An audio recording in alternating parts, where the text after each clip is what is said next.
Oui, il y a des Belges noirs, des Belges blancs, des Belges qui sont les deux à la fois, ou même des Belges qui sont ni l'un ni l'autre, mais bien au contraire. En fait, il y a plusieurs manières d'être belge. Au-delà du jeu de mots facile, à la ville de Bruxelles, Bertin Mampaka est l'actuel échevin des sports, de la régie foncière et de la propreté publique. Échevin. En français, ça veut tout simplement dire adjoint au maire. Personnellement, je trouve que échevin, ça sonne mieux. Bertin Mampaka va se présenter encore une fois aux élections communales. Mais cette fois-ci, il ne va pas se présenter seul. Il a su convaincre une poignée de Belges originaires de l'Afrique subsaharienne de se présenter avec lui. Ça va cartonner, je vous dis, moi. On va mettre le feu là, dans tout Bruxelles. On va gagner. La victoire est à nous. Voilà. Regardez un peu l'équipe, le staff là. On est trop fort. Maintenant, je suis deuxième suppléante à la Chambre. Donc, si le CDH était dans la majorité, donc j'allais déjà devenir la première africaine subsaharienne élue députée fédérale.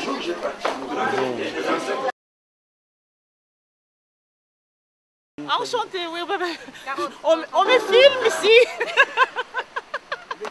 Je suis filmée. C'est pas la télévision belge. Ah, monsieur, c'est pas la télévision belge.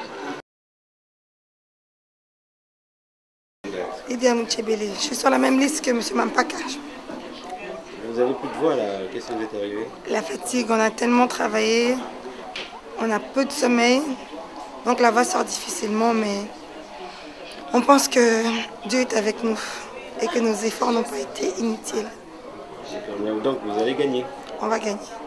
Toutes celles qui ont suivi Bertin dans cette aventure semblent très motivées et surtout déterminées. On part vainqueur, pas perdant. Nous sommes le samedi 7 octobre 2006 et les élections communales en Belgique auront lieu le dimanche 8 octobre 2006. La caravane est sur le point de faire le tour de la ville. L'ambiance est carnavalesque. Tout le monde est là, les adultes comme les adolescents.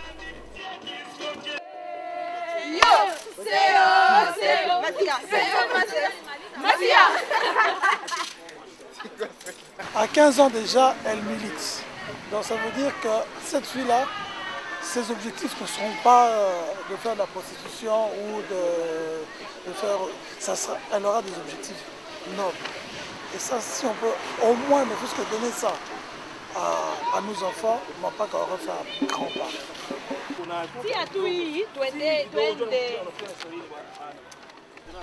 Bertin et sa bande s'apprêtent à faire le tour de Bruxelles pour sensibiliser les électeurs potentiels.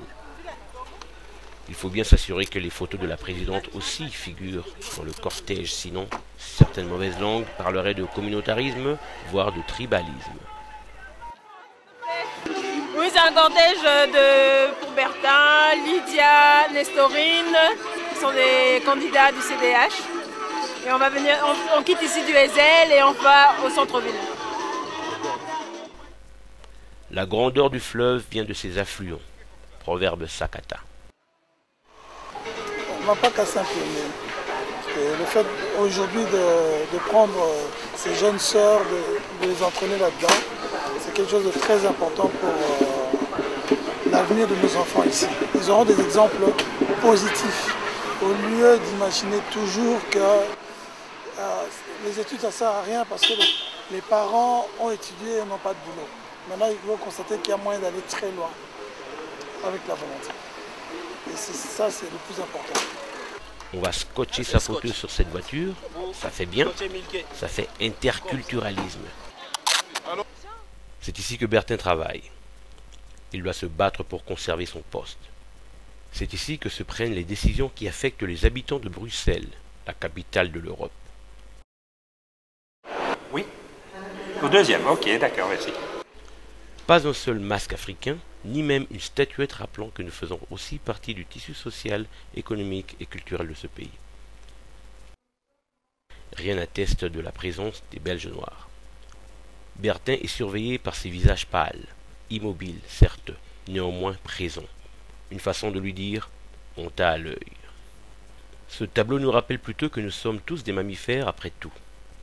Moi je veux bien. Tiens, une place vide. Les Africains ont-ils réellement une place en Belgique? Je crois que on a notre place en Belgique, mais cette place, on ne l'a pas gratuitement. C'est une place qu'on doit arracher. Parce que je crois que quand on est venu en Belgique, pour la plupart d'entre nous, on était venu étudier, et puis ensuite après, rentrer dans nos pays, pour construire nos pays. Et puis finalement, avec les difficultés dans nos pays, nous sommes en Belgique et nous y restons et nous y vivons. Or, on n'était pas préparés à y vivre et à y rester.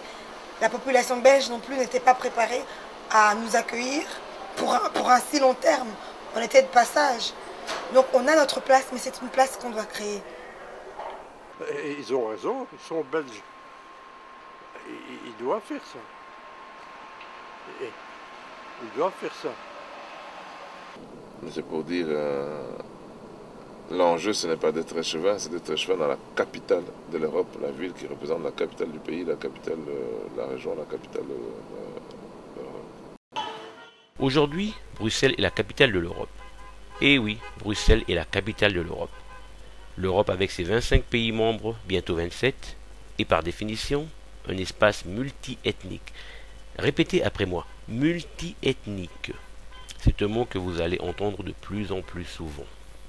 C'est aussi évident que le nez au milieu du visage, mais il est étonnant de constater que plusieurs Européens, soi-disant de souche, ont du mal à accepter cette réalité. À moins bien sûr que le mot européen soit synonyme de blanc. Le débat est ouvert.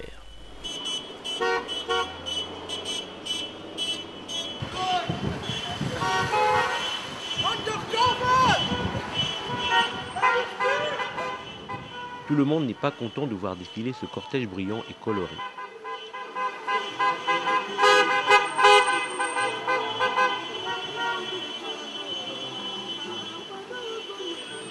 C'est vrai que les socialistes ne s'attendaient pas à ça, hein. Et les libéraux.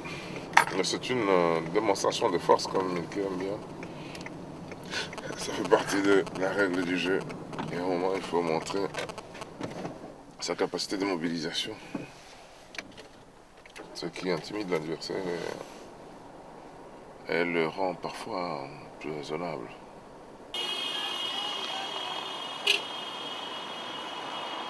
Certaines gens ont vite téléphoné au bourgmestre de la ville pour demander si la bande à Bertin avait des autorisations pour faire ce cortège et klaxonner en pleine ville.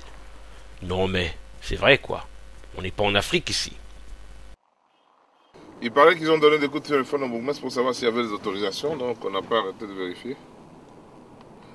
Pour savoir. Heureusement que vous avez bien fait ça, quoi. Comme tous les enfants, Bertin a voulu faire comme son papa. En effet, son papa aussi fut parlementaire dans son Congo natal.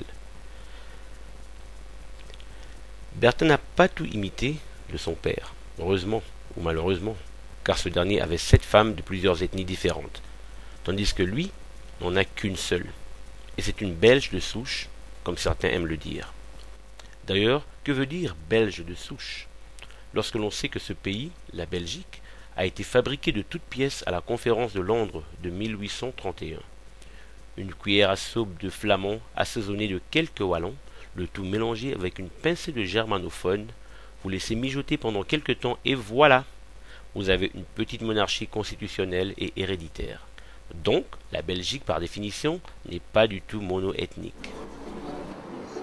Là, nous sommes à Matangais, donc vous espérez avoir beaucoup de voix de la communauté de Matangais, justement? Mais naturellement, un candidat originaire issu d'une minorité, comme on dit, culturelle, ethnique ou sociologique, comme c'est mon cas, doit d'abord essayer de faire le plein, comme on dit, dans sa propre communauté. Moi, donc je disais que la stratégie de construction de départ doit partir de la communauté. Si je suis allé suffisamment dans Matangais, je ne peux pas être un élu de Marocain si je ne suis pas moi-même. D'abord, je n'arrive pas à convaincre l'électorat noir. Je convainc l'électorat noir. Dans le noir, c'est d'abord les Congolais. Ensuite, le Camerounais, le Sénégalais, le Rwandais et les autres noirs. Ensuite, après ces noirs des autres pays d'Afrique. il est tout à fait naturel que je puisse d'abord essayer de séduire l'électorat maghrébin, marocain parce qu'ils sont les plus nombreux, d'abord, n'est-ce pas? Et puis ensuite algériens, consorts, turcs, avant d'arriver, voilà un confrère à vous, Marc, n'est-ce pas? Marc. Votez. Marc, demain tu viens filmer le Ouais. CDH, Ah bon? C'est où? Ah, là-bas, hein? Ok, à 17h. Ok, ça va. Donc c'est pas gagné d'avance.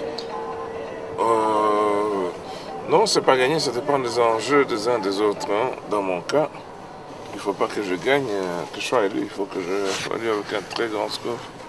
C'est ça l'enjeu, ce sera gagné si l'objectif de conserver le leadership est dans la communauté africaine et dans mon canton est atteint. Donc, si j'ai 2000 voix, qu'il y en a un qui fait 7000 voix sur ma liste, autre que la présidente, l'objectif n'est pas atteint pour moi.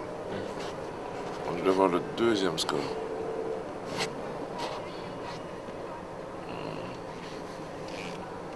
Donc en fait, Ouais. vous devez travailler 2 fois plus que les autres, si je comprends bien.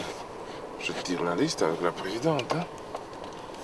Tirer une liste, ça veut dire avoir plus de responsabilités que les autres candidats qui sont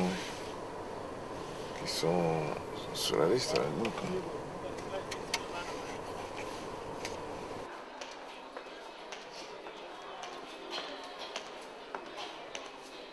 Il y a beaucoup d'Africains en Belgique et malheureusement, il n'y en avait pas assez qui étaient aux endroits où les décisions sont prises. En travaillant en politique, donc, je me suis rendu compte de cette carence. Je voyais les jeunes comme moi, avec les mêmes possibilités que moi, qui pouvaient faire des études, avoir un avenir, devenir des personnes importantes dans la vie. Et malheureusement, à cause de la discrimination, à cause d'un défaitisme, d'un ras-le-bol général, tourner mal parce que ils sentent qu'ils ne sont pas écoutés, ils ne sont pas représentés, ils ne sont pas pris en considération. Et les élections communales devaient avoir lieu le 8 octobre 2006. Un an avant, comme je travaillais déjà en politique, mon patron me demande si ça ne m'intéressait pas d'être sur la liste en tant que jeune.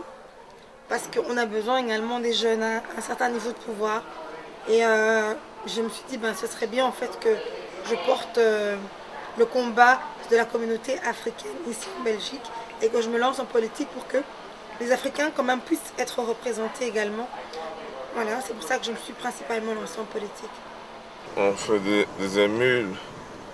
Soutien total. À tout à l'heure. En tout cas, moi, je n'ai pas le regret d'avoir convaincu autant de personnes de se présenter, d'autant plus que les 3 quarts ne se présentent pas contre moi, ils se présentent dans d'autres communes. Merci, mon cœur. Parmi les attributions de Bertin figurent le sport et la propreté de la ville de Bruxelles. Et t'es remplacé justement par celle qui est partie à Kinshasa.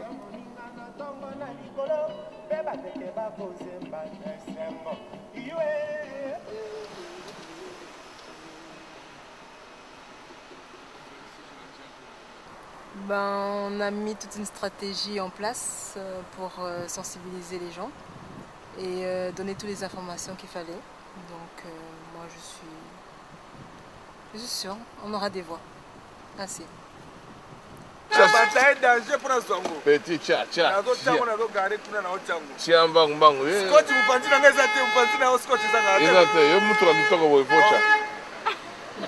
Quoi? Bonjour, je vais t'assurer que ce soir, nous sommes les meilleurs. Nous avons le record de la campagne. On a chicoté à fond et les résultats demain soir, il n'y aura pas de surprise. Le travail est fait. Je crois qu'on a fait le mieux et le résultat sera merveilleux. Ça, moi, j'en suis sûr en tout cas. Dans ses rêves, Bertin revoit le boulevard Lumumba de Kinshasa, autrefois surnommé Kin la Belle, pour sa splendeur et sa convivialité. Bertin est souvent critiqué dans son rôle d'échevin de la propreté publique. Les gens de souche disent « Il vient d'Afrique, hein? Comment peut-il mettre de la propreté à Bruxelles, allez? Allez, dites !» On se réveille, c'est déjà demain. Le jour J, l'heure H, l'instant I. Bertin a les traits tirés. Aujourd'hui, son avenir politique se décidera. Va-t-il rester échevin ou sera-t-il remplacé? Life throws you rocks.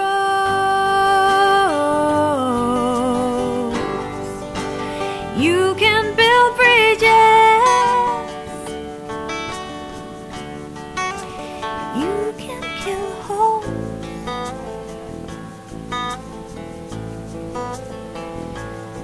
It's more than accident.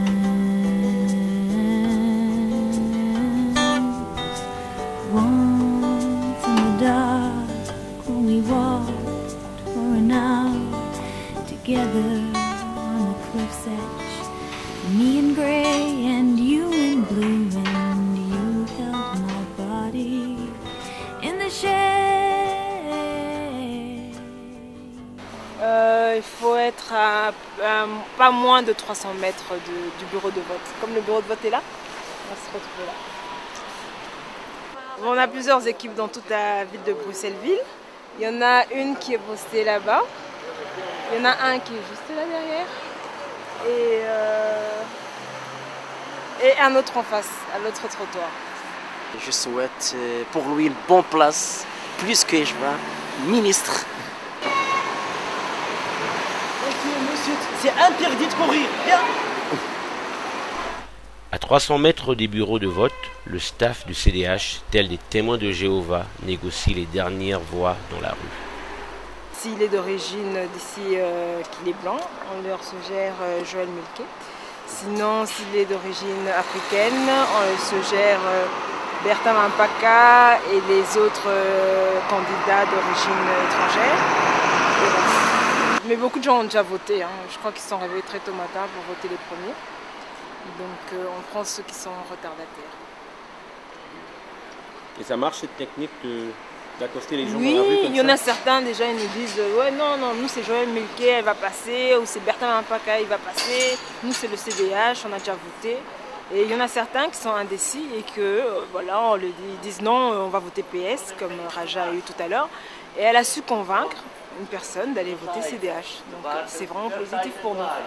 De l'autre côté de la rue, une militante d'un parti adverse en fait autant.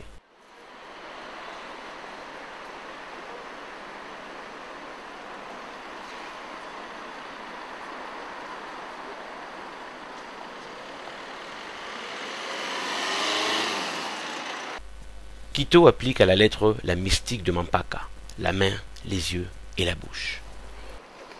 Voilà une qui ne savait pas pour qui voter. C'est bien, encore une voix en plus. Moi, je suis très fâché quand les gens copient bêtement ce qui se fait sans tenir compte des circonstances. Nous devons également les amener à voir ce qui se passe. Le Congo a été colonisé par les Belges. Pourquoi? Les jeunes Belges, qu'est-ce qu'ils savent du Congo? Qu'est-ce qu'ils savent? Et pourtant, le Congo fait partie de l'histoire belge. Nous avons participé à l'économie belge, ils en savent beaucoup. Hein? Mais les jeunes Belges ne savent rien de ce qui se passe au Congo. Ils ne savent pas que le Congo a été colonisé. Le Congo a apporté une part importante dans l'économie actuelle belge. Hein? Alors, ceux qui sommes devenus belges, nous devons entraîner également nos compatriotes à savoir ce qui s'est passé dans leur ancienne colonie. On n'est pas plus évolué que ceux qui sont au Congo parce que nous sommes belges ici. C'est tout ce que moi j'avais à dire. Okay, au revoir. Les jeunes Belges n'ont que faire du Congo. Ils ne vont pas sacrifier leur console Nintendo pour penser au Congo. Et ils ont bien raison. Les Congolais sont assez grands pour s'occuper de leurs propres affaires. Ils allaient monter à Kala, hein, de 1947 à 1960. Et il y a 23 000 photos de moi au musée de Tervuren. Oui. Et si vous voulez les voir, vous demandez à Françoise Morimont de ma part. Il y avait un cinéaste Kidiadi André et mon photographe, Joseph Makula. Ça, c'était, il m'appelait Papa Nangai. Et Kwenda Muzuri, Bakia Muzuri. Je parle Kiswahili aussi. Ma femme aussi. Ma femme a été au Rwanda et au Kivu pendant 17 ans pour la minière des Grands Lacs. Son premier mari, que j'ai empoisonné, était chercheur d'or. Non. Kisi Pamba, hein? Mayelo. Kisi Pamba, hein? Mayelo. Allez, au revoir. Que pense l'ancienne génération de ces Belges noirs qui se présentent aux élections? L'ancienne génération, elle, connaît trop bien le Congo. L'ancienne génération parle même les langues nationales. Henri s'éloigne à petits pas, emmenant avec lui des souvenirs d'un Congo radieux dans sa maison de repos. Bonjour, candidate. Alors aujourd'hui c'est le jour J. Oui, c'est le jour J, c'est le jour de la victoire. Le jour de la victoire. Voilà. Le jour V. C'est le jour V, c'est le jour de la victoire. Vous avez fait la ronde un peu de... Oui, là on a fait un peu la ronde de plusieurs bureaux de vote. On a commencé année de Roverenbeek. Là c'est un quartier à 100% purement européen. Okay. J'ai commencé là-bas. Ensuite je me suis dirigée vers le centre, Laken, Boxtal, où il y a vraiment une grande mixité, la population maghrébine, d'Afrique noire. Okay. Et donc là, je viens d'arriver ici plutôt vers le centre. On va essayer de voir, on va essayer de convaincre les derniers indécis. Voilà. Ce que j'aime dans le jeu de la démocratie, c'est que celui qui a le plus de voix gagne et celui qui en a moins perd. C'est aussi simple que ça. Dans ce jeu, toutes les voix comptent. Il ne faut négliger personne. À Boxal, c'était plat. Maintenant, ce que je faisais, j'avais que le tract de Fatima. Maintenant, quand tu as le tract de leur sœur, tu vois, ça les intéresse. Et aussi, là, maintenant, tu insistes sur les chevins et sur Lydia. Voilà. Parce qu'elle est elle est déjà connue, tu vois. Ouais. Et ça, donc, ça passait sans problème. Parce qu'avant, je sortais, oh non, vous voyez, oh non, oui, bon, c'est trop embêtant, c'était grand et... Quand je sortais de Fatima, vrai corps comme ça. Mais c'est numéro 2 ou non, je ne vais pas oublier, si c'est sur la même liste, alors... Ça, c'est bien. Lydia vient sur le terrain donner un dernier encouragement à l'équipe de sensibilisation. Allô? Ouais? C'est où? Les résultats seront connus tout à l'heure. Nos candidates seront-elles élues? Bertin sera-t-il réélu? Victoire! Les jeunes émules de Mampaka ont gagné les élections.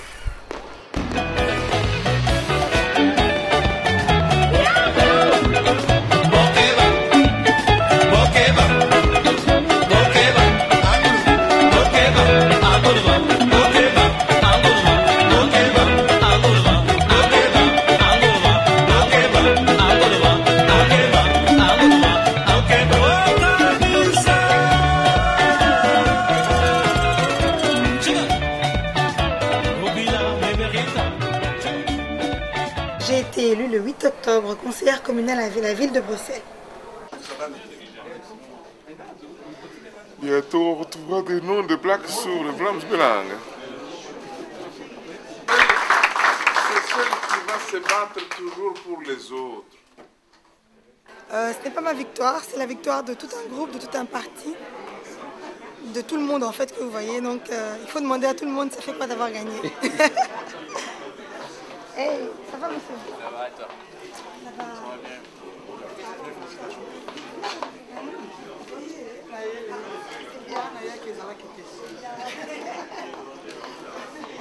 Esther, mon papa. Je vais demander que vous me fabriquez. Je crois que la fabrication aujourd'hui, elle est là devant vous. Ce que je peux vous demander ce soir, de me vendre. C'est simplement de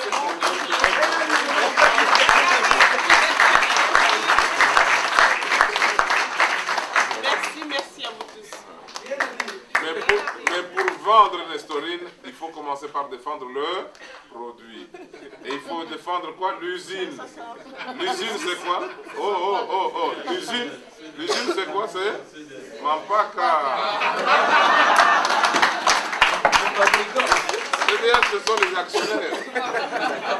Je me suis dit, il faut que je cesse de me plaindre, il faut vraiment que je fasse tout pour aller là où se prennent les décisions, pour vous aider davantage. Et donc je suis vraiment contente, merci donc d'avoir fait de moi la première conseillère communale d'origine étrangère, enfin d'origine africaine à Molenbeek. Et donc je ferai de mon mieux pour ne pas vous décevoir, donc que vous ne regrettez pas de m'avoir accordé votre confiance. Et donc comme le grand frère a dit, c'est dur, c'est très dur. Les gens n'avaient pas compté avec moi, donc on ne s'imaginait pas du tout que la petite africaine allait faire des voix. Et donc tout ce qui avait été planifié n'avait pas du tout été planifié avec moi. Et donc on est très surpris. Tu tombes comme un cheval à la soupe. Voilà, on est très surpris parce que les calculs et les distributions des postes avaient été faites, donc sans compter sur la petite africaine. Maintenant je suis là, je dérange, je le sais. Malheureusement, tant pis et tant mieux, voilà. Et donc il faudra faire avec. Aujourd'hui, on me dit, oui, mais tu as fait campagne uniquement avec les Noirs et avec les Maghrébins. Alors qu'est-ce que moi je leur dis? Je dis, mais vous m'avez nommé secrétaire national à l'intégration. Il me semble que je suis là pour les Turcs, pour les Grecs, pour les Espagnols, pour les autres nationalités. Non, on vient me dire, et la presse en fait preuve, que nous avons fait un stem block. Nous avons fait une campagne ethnique. Avant, c'était normal de mettre des personnes d'origine étrangère pour avoir des voix. Aujourd'hui, ça ne l'est plus. Comme si on voulait faire exprès de nous diviser. Et moi, je peux vous dire aujourd'hui qu'on ne va pas se laisser diviser. Certains barons du parti proposent que certaines nouvelles élues démissionnent pour laisser la place aux personnes plus expérimentées. En clair et sans décodeur, il y a trop de noirs élus. Ça fait tache d'encre sur la chemise blanche de la ville de Bruxelles. Non mais, où allons-nous? Et ça ne va pas parce qu'alors ça devient antidémocratique. Et ça, de mon vivant, Inch'Allah, que le bon Dieu le veuille, tant que je serai vivante ici, je ne me permettrai jamais ça. Oui, le problème c'est que ces personnes soi-disant plus expérimentées n'ont pas été élues. Les Noirs, mais dans mon vote ethnique, comme je dis, ma femme est blanche et j'ai mis heureusement 4 blancs dans mon vote ethnique, dans mon stand bloc. Donc c'est vraiment un vote ethnique avec toutes les ethnies pour moi, n'est-ce pas? Les Marocains, les Noirs, les Blancs. Maman Mijane, avec sa pancarte autour du cou, fera une manifestation en solo au sein du CDH. Les nouvelles élues ne démissionneront pas. Elles attendront le 1er décembre pour prester serment comme tout le monde. La victoire de Bertin Mampaka et de ses jeunes sœurs bouleverse l'équilibre du parti. Bertin Mampaka doit partir. Mais comment faire pour bousculer ce mastodonte? Il faut lui chercher des poux. Il faut le salir à tout prix. Mais comment? Peut-être qu'en fouillant dans ses papiers, on pourra découvrir quelque chose de juteux. On fouille dans ses factures. Eureka! On trouve qu'il a un peu trop utilisé son téléphone portable de service. Ah ah! On le tient. En plus, il est accusé d'avoir octroyé des subsides à des gens qu'il connaît bien. Bon, c'est vrai qu'il connaît un peu trop de monde, ce Bertin. Le problème, c'est que lorsqu'on est d'origine congolaise et qu'on habite à Bruxelles, il y a de fortes chances qu'on compte 1 ou 2 Congolais parmi ses amis. Donc forcément, parmi ceux qui demandent des subsides à la ville, il en connaîtra 2 ou 3, peut-être. Après tout, il y a une procédure claire et transparente pour l'octroi des subsides. Donc tout ceci prend des allures de chasse aux sorcières.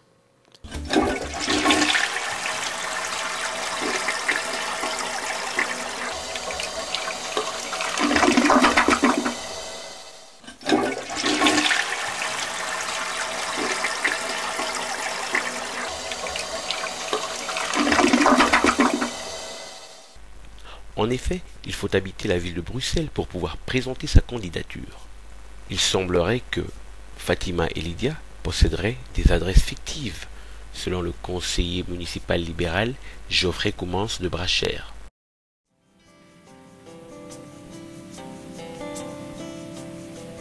It's true. My heart loves you.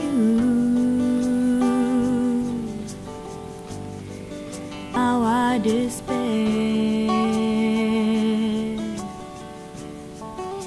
The thought you're not there. We danced on the peak. Le coupeur de noix de palme a perdu son couteau. Cherche-le au pied du palmier. Proverbe Sakata. Autrement dit, le malheur de Bertin vient de son propre parti. Après tout ce travail abattu pour emmener des voix au parti, il doit quitter son poste.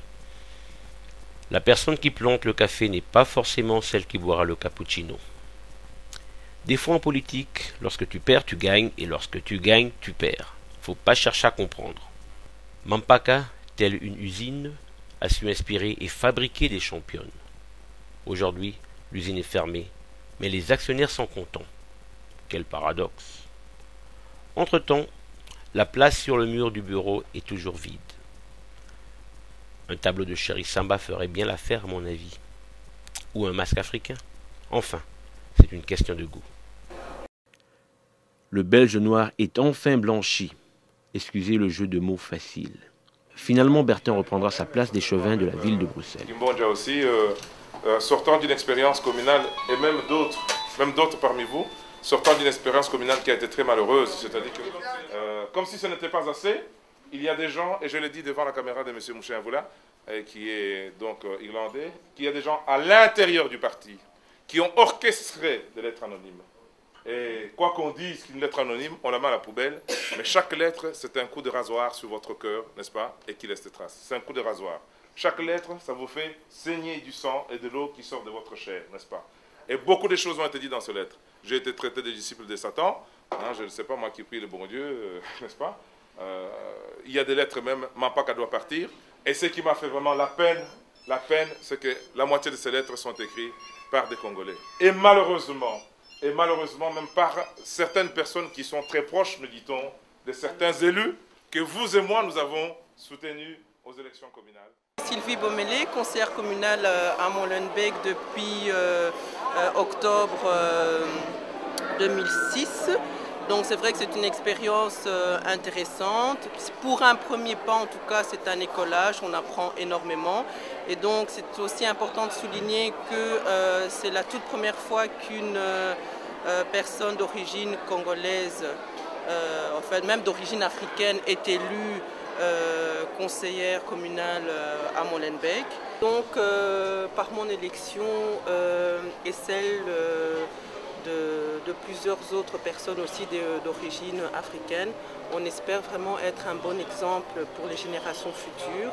Donc ici, on voit quand même qu'il y a des efforts au niveau de l'intégration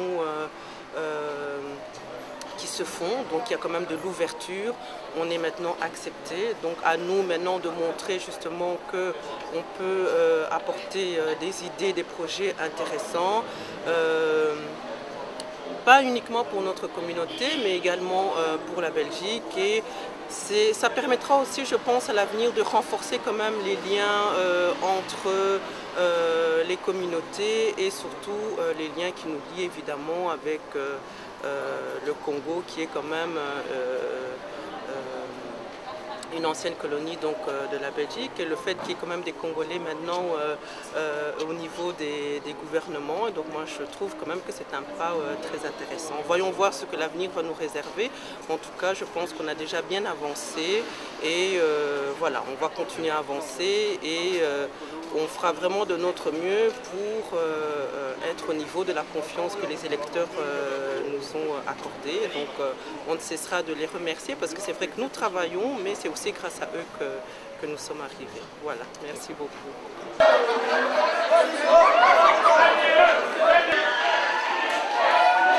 Et qu'est-ce qui vous a poussé à vous intéresser à la politique en Belgique? Écoutez, d'abord, j'ai toujours aimé la politique. Et pourquoi la Belgique? Parce que je suis en Belgique depuis très longtemps. J'ai fait mes études primaires, secondaires, universitaires. Bon, quand le choix se posait de faire la politique, c'est tout à fait normal que ça se passe ici, pays dans lequel j'ai beaucoup d'attaches. D'accord. Ça n'a pas été dur? Dur? Non, parce que j'aime la politique, j'aime le contact avec les gens. Et c'était un peu, ce contact-là avec les gens, pour moi, ce n'était pas du tout dur. Hein. J'ai fait ça avec mon cœur, alors je pense que je n'ai pas éprouvé de difficultés. Non, je pense que faire la politique, c'est des choses très importantes. Quand on a des idées à défendre, on peut aller sur le terrain, on peut mettre en pratique des projets sociaux. C'est une occasion pour laquelle je m'intéressais à faire la politique, mais bon, bien avant, il faut aussi aimer les gens. Je pense que c'est ça le secret de faire une bonne politique. Et voilà, et c'est comme ça que j'ai commencé à militer au sein d'un parti politique, parce que j'avais des idées à défendre. Voilà. Mais quand vous dites des idées à défendre, c'est un peu vague. Est-ce qu'il y a une idée précise, par exemple, que vous aimeriez défendre? Bien sûr, moi j'ai beaucoup de projets par rapport aux femmes, aux mamans célibataires qui élèvent seuls leurs enfants. Il y a des problèmes de crèche, il y a des problèmes multiples, des familles monoparentales qui n'ont pas assez de revenus. Hein. Et puis aussi, il y a les problèmes des personnes âgées qui vivent dans la solitude, qui vivent dans les homes. Il y a tous ces problèmes-là qui sont vraiment typiques d'un pays modernisé. Et j'aimerais bien pouvoir apporter un peu mon... Allez, j'ai des origines, je suis africaine aussi. Hein. J'ai deux cultures, on a la chance d'avoir deux cultures, une culture africaine et une culture européenne. Ben voilà, apporter ma richesse, c'est une richesse en fait. Hein. Il faut reconnaître ses origines et apporter ça dans un pays où il y a d'autres cultures et pouvoir faire la symbiose des deux choses. Et je pense que c'est le côté positif qu'on peut ramener, nous les personnes d'origine étrangère. Voilà. Merci beaucoup. Oh, ça va. Il y a tes collègues. Ah, CDH. Ben écoutez, dès avant l'élection, c'est-à-dire le 8 octobre, il y a eu des petits problèmes, je pourrais appeler ça au niveau de la presse surtout. Ça a commencé au niveau de la presse. Puis dans le parti, ils ont vu comment nous travaillions sur les terrains, en fait, les gens de couleur plus ou moins qui se trouvaient sur les listes. Ça froissait certaines personnes. Mais bon, depuis lors, depuis les élections, c'est vrai qu'il y avait un petit séisme au niveau du parti parce qu'il y a des gens qui étaient là depuis fort longtemps, qui n'ont pas eu la chance d'être mandataires, c'est-à-dire d'être élus. Nous qui étions plus ou moins novices, pour moi, c'était pour la première fois que je me présentais au niveau de la politique, faisant la politique. Première fois que j'étais candidate sur une liste. Et pour la première fois, j'ai fait 869 voix. C'était pas peu. Et il y a eu des critiques, mais bon, depuis lors, je crois qu'il y a une acceptation au niveau du parti. On a évolué. Heureusement d'ailleurs. Écoutez, on incarne peut-être une certaine façon de voir les choses différentes. De ce qui est le politicien habituel ou traditionnel. Moi, personnellement, je suis allée à la rencontre de Bruxellois et de Bruxelloises. J'ai y écouté les Bruxellois, je me suis attardée. Et à chaque fois que je me réveillais le matin, j'allais à mon travail, je revenais le soir, je commençais mon travail vers 18h, en fait, la campagne électorale. Et il ne m'est jamais arrivé de dormir avant 2h ou 4h du matin. Donc j'allais devant le Bruxellois pour les écouter, ça crée une certaine confiance entre moi et moi. Et ben voilà, c'est comme ça qu'ils m'ont fait confiance, ils m'ont élu plutôt le 8 octobre. Ok, merci. Merci à vous.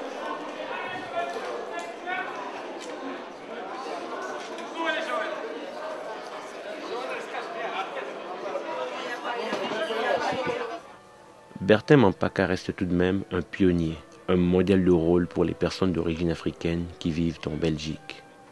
Petit à petit, Bertin fait son nid dans la vie politique de son pays d'adoption. Et dans ce nid, on trouve déjà des oisillons qui demain, peut-être, voleront plus haut que leur maître. Il y a beaucoup de batailles qu'on mène, il y en a qu'on gagne, malheureusement il y en a qu'on perd. Mais c'est pas parce qu'on perd une bataille qu'il faut baisser les bras et arrêter de se battre. Et moi, j'encourage toutes les personnes qui mènent un combat, qu'importe le combat. Moi, mon combat que je mène, c'est un combat politique, un combat pour l'intégration de tous, un combat pour l'égalité de tous, un combat pour que tout être humain puisse être pris en considération, quelle que soit sa couleur, quelle que soit sa race, quel que soit son sexe, quel que soit son âge. Mais je ne me fatigue pas de mener ce combat, en fait, parce que un jour, on y arrivera. You can kill hope.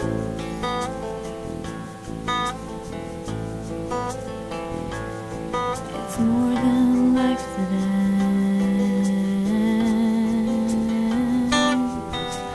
Once in the dark, when we walked for an hour together on the cliff. cliff's edge. Me in gray and you in blue, and you held my body so tight.